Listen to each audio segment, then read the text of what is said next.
आज कॉलेज में उनका आखिरी दिन था। बुलबुला, जग्गू और कुकू अपने कॉलेज के बाहर एक लकड़ी के बेंच पर बैठे हुए थे। जग्गू, अब यहाँ से पढ़ाई मुकम्मल हो गई। अब तुम क्या करने जा रहे हो? मेरे पापा जी अब मुझे और पढ़ने के लिए विदेश भेजना चाहते हैं। विदेश? फिर तो तुम बहुत बड़े अमीर पक्षी बन जाओगे।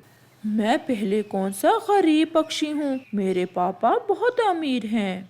कुकू पास में बैठा उन दोनों की बातें सुन रहा था। कुकू, तुम सुनाओ, क्या आगे पढ़ाई जारी रखोगे? कहाँ यार, कुकू की मम्मा तो पहले ही बहुत गरीब है। वो दूसरों के घरों में काम करती है। वो भला कुकू को और कैसे पढ़ा सकती है? मेरी मम्मा काम करती हैं और काम करना कोई बुरी बात नहीं है। तुम दोनों देखना, एक ना एक दिन मेरी मम्मा के पास तुम्हारे मम्मा पापा से ज्यादा पैसा होगा। देखेंगे। सब पक्षी रात को सोने में सपने देखते हैं और कुकू तुम हो के दिन में जागते हुए सपने देख रहे हो। ये बातें वो थीं जो कुकू को हर रोज सुनने को मिलती थीं। फिर कुकू वहाँ से चला जाता है। क्या हुआ कुकू बेटा, आज तो आपका कॉलेज में आखिरी दिन था। आपको तो खुश होना चाहिए, आप उदास क्यों हो? कुछ नहीं मम्मा, मैं सोच रहा हूँ कि पढ़ाई बहुत हो गई, अब मैं कोई काम कर लेता हूँ। कुकू बेटा, आज तो ये बात की है, दोबारा मत करना। मैं आपके पापा के सपने जरूर पूरे करूँगी और आपको पढ़ने के लिए विदेश भेजूंगी।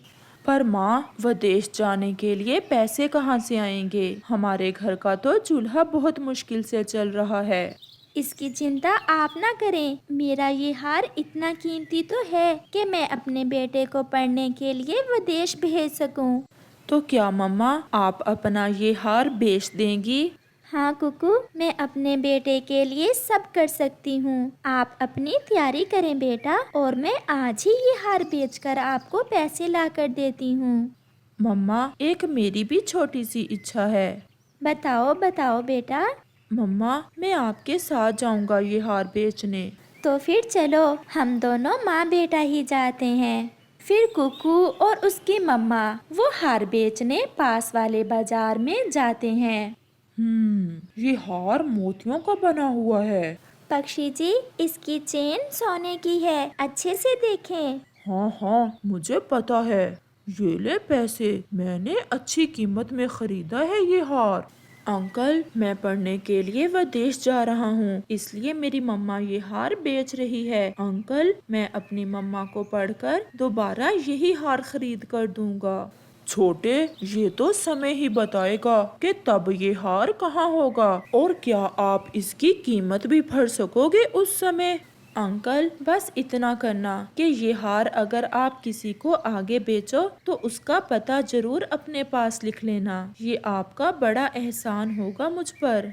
चलो बेटा, कैसी बातें कर रहे हो, मेरा सब कुछ आपसे है, आप हो तो सब है। फिर माँ बेटा वो हार बेचकर घर वापस चले जाते हैं। सब तैयारी मुकम्मल हो जाती है और फिर दूसरे रोज कुकू को विदेश जाना था। कुकू मेरे बेटे, अगर ऐसे तुम्हारी आंखों में आंसू आएंगे तो मेरा क्या बनेगा? क्या आप अपनी मम्मा का, अपने पापा का सपना पूरा नहीं करोगे? करूँगा माँ, मैं आपका सपना जरूर पूरा करूँगा। मम्मा, मैं आपको बड़ा पक्षी बनकर दिखाऊंगा और पूरे जंगल में आपका नाम रोशन करूँगा। अब जाओ बेटा, और हाँ, चिट्ठी लिखते रहना। अगर मेरी याद आए तो आंखें बंद करके मेरा चेहरा देख लेना। माँ, आप भी। ऐसा कहते हुए कुकू अपनी माँ के गले लग जाता है। फिर कुकू हवाई मोटर में बैठकर विदेश पढ़ने के लिए चला जाता है। समय गुजरता गया और कुकू अपनी पढ़ाई मन लगाकर करता। वो अपनी मम्मा का सपना पूरा करना चाहता था। वो बहुत मेहनत से पढ़ता, रात गे तक वो पढ़ता और यूनिवर्सिटी से कभी छुट्टी ना करता। उसकी मम्मा भी अपने दिल पर पत्थर रखे अपने बेटे की वापसी के दिन गिनती रहती। आज का दिन भी गुजर गया और मेरे बेटे के आने में एक दिन और कम हो गया। फिर चिड़िया के दरवाजे पर दस्तक होती है। ये चिट्ठी विदेश से आई है आपके नाम। मेरा कुकू, ये चिट्ठी मेरे कुकू की है। चिड़िया उस चिट्ठी को चूमती है। मम्मा, आज फिर से एक दिन गुजर गया। मैं दिन गिन गिन कर गुजार रहा हूँ। मैं आपसे बहुत उदास हूँ, परंतु आप चिंता ना करें, मैंने अपने दिल को समझा लिया है। मम्मा, मैं पूरी तवज्जो से पढ़ रहा हूँ। आप अपनी सेहत का ध्यान रखा करें। मैं जल्द वापस लौट कर आऊँगा और फिर कभी अपनी मम्मा से दूर नहीं जाऊँगा। चिड़िया की आंखों में आंसू थे। आप क्या जानो मेरी जान, आपकी मम्मा कैसे दिन गुजार रही है। जब आपके तो मेरी आंखों में समंदर था, परंतु मैं ना रोई कि मेरा बेटा दिल थोड़ा करेगा। आप तो दिन गिन गिन कर गुजार रहे हो, और आप क्या जानो मेरी जान, आपकी मम्मा तो लम्हा लम्हा गिन कर गुजार रही है। मालकिन जी, मेरे बेटे की आखिरी फीस जमा करवानी है। क्या इस महीने की तनख्वाह मुझे एडवांस मिल जाएगी? मिल जाएगी, परंतु एडवांस तनख्वाह में काम 2 महीने करना होगा और तनख्वाह एक ही मिलेगी। मालकिन, मैं लंबे समय से आपका काम कर रही हूँ, इसीलिए तो एडवांस दे रही हूँ। मुझे पता है तुम भागोगी नहीं। ठीक है मालकिन, आप मुझे एडवांस दे दें और मैं इसी तनख्वाह में आपके घर का काम 2 महीने तक करूँगी। फिर गौरी कव्वी चिड़िया को एडवांस तनख्वाह दे देती है। चिड़िया वो पैसे अपने बेटे को भेज देती है। कुकू वो पैसे ले लेता है। अगर हमारे पास पार्ट टाइम काम करना चाहें तो हमारे पास जगह है। काम तो मैं करना चाहता हूँ, परंतु एग्जाम्स के दिनों में काम पर नहीं आ सकूंगा। कोई बात नहीं, आपको छुट्टी मिल जाएगी। ऐसे कुकू अपनी पढ़ाई के साथ साथ पोस्ट ऑफिस में काम शुरू करता है। समय गुजरता गया और फिर एक दिन आ ही जाता है जब कुकू की पढ़ाई मुकम्मल हो जाती है। वो बहुत खुश था। कुकू बेटा, आपने हमारी यूनिवर्सिटी में टॉप किया है, ये रहा आपका इनाम। और हाँ बेटा, अगर आप इस यूनिवर्सिटी में जॉब करना चाहो तो कर सकते हो। नहीं सर, मैं अपने देश जाऊंगा और वहाँ जाकर जॉब करूंगा। मेरी माँ मेरा इंतजार कर रही है। उसी दिन शाम की फ्लाइट से कुकू अपने जंगल वापस लौटता है। उसके पास पोस्ट ऑफिस में काम करने से अच्छी रकम जमा हो गई थी। मैं पहले उस अंकल के पास जाता हूँ जिसके पास मम्मा ने वो हार बेचा था, और मम्मा का वो हार उस पक्षी से वापस खरीद लेता हूँ। मम्मा को सरप्राइज दूंगा। ऐसा सोचते हुए कुकू उस पक्षी के पास जाता है। अंकल, मुझे पहचाना क्या आपने? नहीं बेटा। अंकल, मैं अपनी मम्मा के साथ एक हार बेचने आया था जिसमें मोती लगे हुए थे, और मैंने आपसे कहा था कि ये हार आप जिसे भी दो उस पक्षी का नाम पता अपने पास लिख लेना। हाँ हाँ, मुझे याद आ गया। और बेटा, वो हार मुझसे बुलबुल खरीद कर ले गई थी। फिर कुकू बुलबुल की तरफ जाता है। प्यारे दोस्तों, इस कहानी का अगला भाग देखने के लिए कल तक इंतजार करें, और आपको ये वाला भाग कैसा लगा है हमें कमेंट करके जरूर बताना। उस चिड़िया की शादी को 10 साल बीत गए थे, लेकिन अभी तक संतान की खुशी उसे नसीब नहीं हुई थी। अपनी सोनी गोद की वजह से वो बहुत दुखी थी, और अब तो उसके पति का रवैया भी उसके साथ बहुत रूखा सा था। उस चिड़िया का पति जिस दफ्तर में काम करता था, उसी दफ्तर में एक चिड़िया भी काम करती थी। चिड़िया का पति उस चिड़िया से दूसरी शादी कर लेता है। अब चिड़िया का पति घर में बहुत कम समय के लिए आता। फिर एक दिन चिड़िया को अपने पति की दूसरी शादी के बारे में पता चल जाता है। चिड़िया बहुत दुखी हो जाती है, उसका मन टूट चुका था। अब मेरा इस घर में रहने का कोई फायदा नहीं। एक ना एक दिन मेरा पति खुद ही मुझे अपने इस घर से निकाल देगा। मुझे अपनी माँ के पास चले जाना चाहिए। फिर चिड़िया बहुत मुश्किल फैसला करके अपनी माँ के पास दूसरे जंगल चली जाती है। उसकी माँ भी बहुत कमजोर और बूढ़ी हो चुकी थी, और अब तो वो बहुत बीमार भी रहती थी। बेटी, तुम इतनी अचानक से यहाँ कैसे? अपनी बेटी का उतरा हुआ चेहरा देख वो भी कुछ कुछ तो समझ चुकी थी। फिर चिड़िया अपनी माँ के गले लगकर बहुत रोती है। माँ, मेरे संतान नहीं हुई, इसमें मेरा तो कोई दोष नहीं था। माँ, मेरे पति ने मुझे अकेला कर दिया। माँ, मेरे पति ने दूसरी शादी कर ली। चुप कर जा मेरी बेटी, चुप कर जा, नहीं तो मेरा कलेजा फट जाएगा। वो दोनों माँ बेटी सारी रात रोती रहती हैं। फिर अगले दिन उस चिड़िया की माँ अपनी बेटी को हौसला देती है। मेरी बच्ची, मैं अब तुम्हें और रोने नहीं दूंगी। मेरी बेटी, हमारे जो भाग्य में होता है वही होता है, और जो हमारे हक में बेहतर होता है भगवान वही हमारे साथ करता है। बेटी, तेरा पति तुझसे प्यार नहीं करता था। अगर करता होता तो कभी दूसरी शादी ना करता। मेरी बेटी, अब अगर तुम रोई तो मैं भी अपनी हिम्मत छोड़ दूंगी। नहीं माँ, आप अपनी हिम्मत ना छोड़ना, मुझे आपके साथ की बहुत जरूरत है। क्या हुआ मेरी बच्ची? माँ, मुझे चक्कर सा आया है और मेरी आंखों के सामने अंधेरा छा रहा है। बेटी तू बैठ, मैं अभी बुलबुल को बुला कर लाती हूँ। फिर बुलबुल आकर चिड़िया का चेकअप करती है। परेशानी वाली कोई बात नहीं है, ऐसी हालत में अक्सर ऐसा हो ही जाता है। बुलबुल बेटा, कैसी हालत में? माँ जी, आपको नहीं पता, आपकी बेटी गर्भवती है। ये सुनकर उन दोनों माँ बेटी को अपने कानों पर विश्वास नहीं आ रहा था। फिर बुलबुल चली जाती है।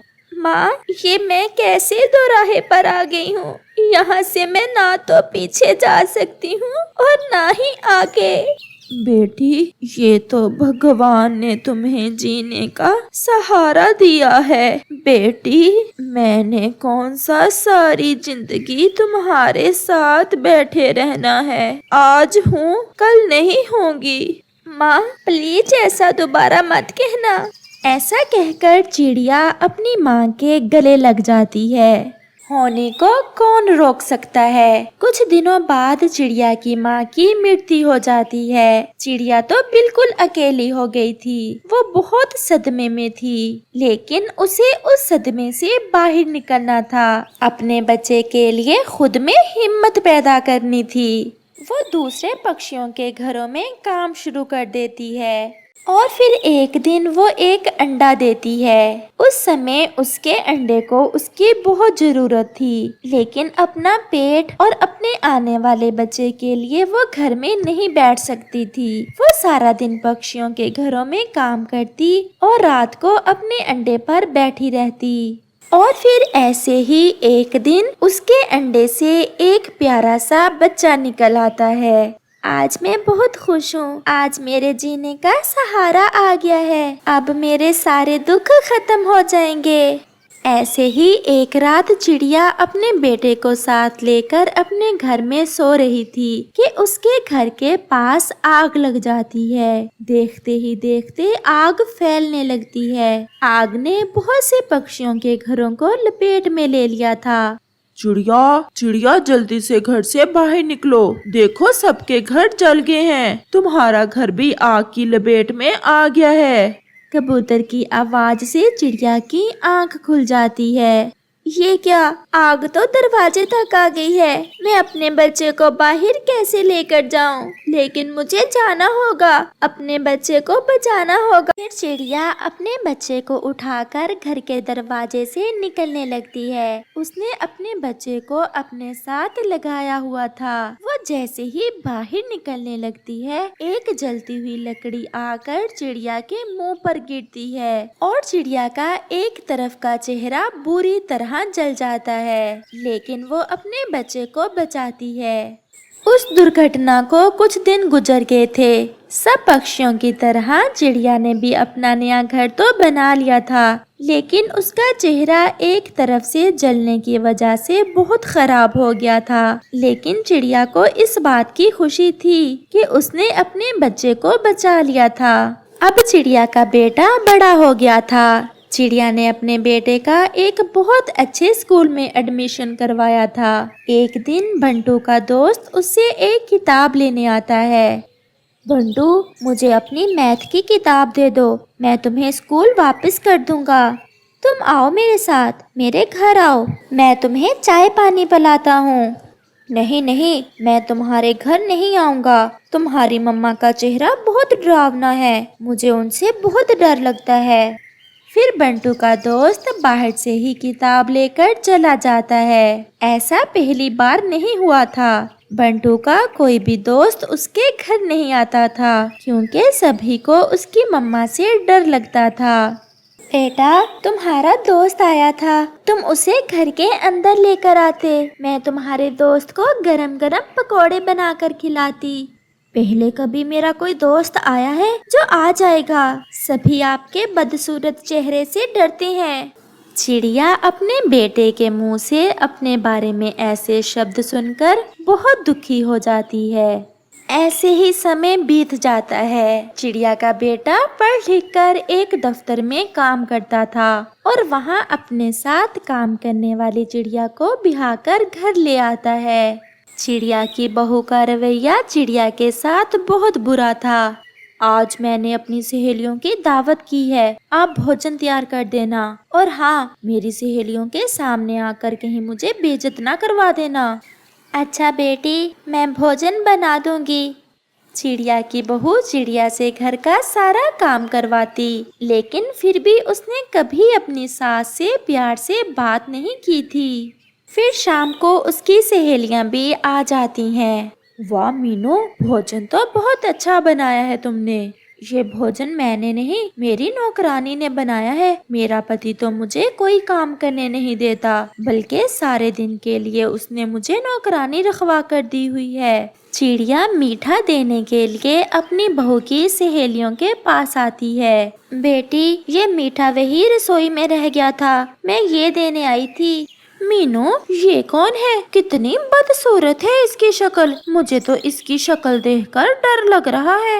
यही मेरी नौकरानी है, मैंने बताया तो था तुम्हें। मीनू, तुम किसी अच्छी सूरत वाली नौकरानी नहीं रख सकती थी? ऐसी बदसूरत पक्षी को कौन अपने घर में रखता है? हम तो भी जा रही हैं, हमें तो इसकी शक्ल देखकर नफरत आ रही है। इसके पंखों का बना हुआ खाना कैसे हम खा सकती हैं? फिर उसकी सहेलियां चली जाती हैं। चिड़िया का बेटा भी अपने काम से घर वापस आ जाता है। आज आपकी माँ ने मुझे बेइज्जत करवाया है मेरी सहेलियों के सामने। बस आज फैसला होकर रहेगा। अब मैं मजीद इस घर में नहीं रह सकती। अगर आप मुझे अलग घर में रखोगे तो ठीक है, वरना मैं अपने मैके चली जाऊंगी वापस। फिर चिड़िया का बेटा अपनी पत्नी की बात मान लेता है और अपनी माँ को अकेला छोड़कर चला जाता है। चिड़िया को तो तन्हाई डस रही थी, वो तो बिस्तर के साथ लग जाती है। दूसरी तरफ एक दिन उस चिड़िया के बेटे को हार्ट अटैक आता है और वो हॉस्पिटल पहुंच जाता है। उसकी पत्नी बहुत रो रही थी। फिर डॉक्टर उससे कहती है, आपके पति का दिल काम करना बिल्कुल छोड़ चुका है। इसका सिर्फ एक ही हल है, आपके पति का दिल ट्रांसप्लांट करना होगा और आपको जल्दी से दिल का बंदोबस्त करना होगा, वरना आपके पति की जिंदगी को बहुत खतरा है। बहू चिड़िया की कुछ समझ नहीं आ रहा था कि वो क्या करे। फिर उसे एहसास होता है, मुझे लगता है ये हमें हमारे पापों की सजा मिली है। मुझे अपनी सासू माँ के पास जाना चाहिए और उनसे अपने किए की माफी मांगनी चाहिए। फिर बहू चिड़िया अपनी सास के पास आती है। माँ, हमें माफ कर दें, आपको दुख देकर हम कभी सुखी नहीं रहे। फिर वो अपनी सास को सारी बात बताती है। मम्मा चिड़िया तो तड़प कर रह जाती है। वो तुरंत अपनी बहू के साथ हॉस्पिटल जाती है और डॉक्टर से कहती है, डॉक्टर जी, मैं बहुत बीमार रहती हूँ, मेरी जिंदगी का कोई भरोसा नहीं है कि कब खत्म हो जाए। आप मेरा दिल निकाल कर मेरे बेटे में डाल दें। फिर डॉक्टर मम्मा चिड़िया की बात मान लेता है। ऑपरेशन के कुछ देर बाद चिड़िया के बेटे को होश आ जाता है। मैं बच गया, ये सब कैसे हो गया? अगर आज आप जिंदा हो तो सिर्फ अपनी माँ के दिल की वजह से, जो इस समय आपके सीने में धड़क रहा है। फिर कबूतर भी वहाँ आता है। बंटू, तुम्हारी माँ का मुंह तुम्हें बचाते समय ही जला था। वो खुद तो जल गई थी, लेकिन उसने तुम्हारे ऊपर आंच नहीं आने दी थी। चिड़िया का बेटा और बहुत जोर जोर से रो रहे थे, लेकिन गुजरा समय वापस लौटकर नहीं आना था।